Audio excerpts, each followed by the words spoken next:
Bonjour, je suis Stéphanie Lucera et je suis diététicienne spécialisée dans la nutrition du sport.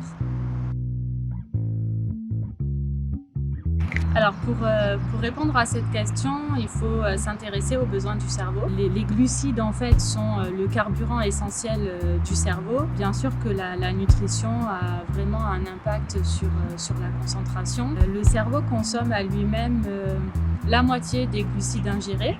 Et comme en plus il ne fait pas de réserve, il faut le nourrir régulièrement de glucides. C'est pour ça aussi que dans le PNNS, le Programme National Nutrition Santé, on va recommander de manger des féculents à chaque repas. C'est tout ce qui est pain, pâtes, riz, semoule, pommes de terre, légumineuses, etc. Donc essentiellement les féculents pour le cerveau. Il a aussi besoin d'oméga 3 qu'on retrouve dans les poissons gras, le thon, le saumon, les maquereaux, les sardines, etc. Et dans tout ce qui est à base de lin et de colza aussi. Et puis il va avoir besoin de fer, de magnésium, des antioxydants, de l'eau. Il va avoir besoin de toutes les manières de tous les nutriments, vitamines et minéraux qui vont être apportés dans l'alimentation. Et on retrouve finalement, pour bien nourrir le cerveau, l'importance d'avoir une alimentation équilibrée en fait et d'occulter aucune source de nutriments et de vitamines et minéraux. Donc finalement, autant pour le travail intellectuel et que pour le travail physique, l'organisme a vraiment besoin d'être nourri sur la base de l'équilibre alimentaire pour bien fonctionner.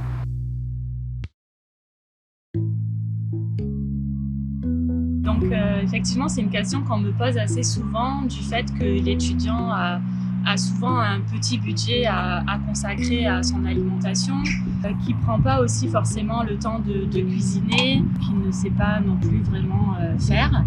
Mais on va voir qu'il y a quand même quelques astuces pour arriver à manger équilibré quotidiennement. Pourquoi est-ce qu'on va prôner l'alimentation équilibrée comme ça?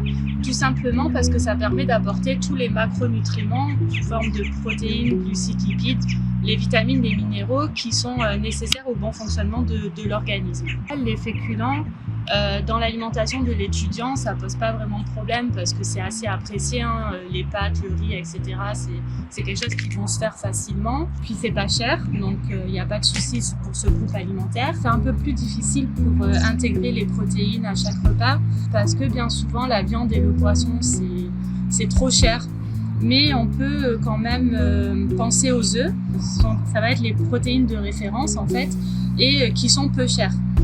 Ensuite, on peut penser aux poissons en conserve, le thon en conserve, les maquereaux, les sardines, etc., qui sont aussi une bonne alternative. On peut aussi apporter ces protéines avec les produits laitiers, avec le lait, le fromage et les yaourts. Et il faut aussi penser aux légumineuses, tout ce qui est lentilles, pois chiches, flageolets, haricots rouges.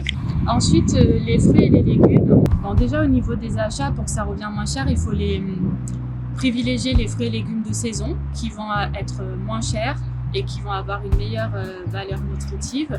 Mais on peut aussi penser aux préparations sous forme congelée et en boîte, en conserve, qui sont tout à fait valables aussi et donc assez simples et peu chères.